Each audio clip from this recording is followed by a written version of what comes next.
我有记忆的，我有记忆，我就住在这边了。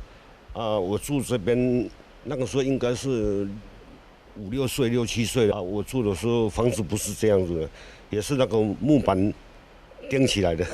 哎上面是有瓦片没错，但是那个墙壁是木板的。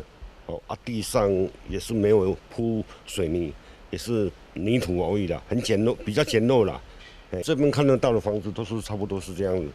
我一开始我对这个违建呢，我就很不服气，因为那个时候可能我们这个房子可能盖的时候，可能中华民国还没有来台湾。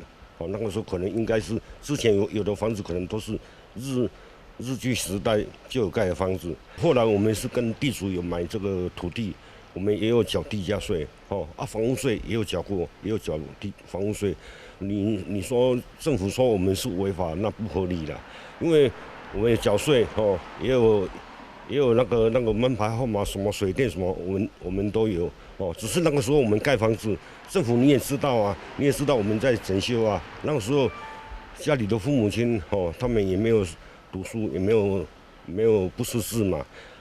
那你政府没有说叫我们要怎么申请。那个时候其实我知道，我了解也是没有那个盖房子需要申请什么，根本就没有。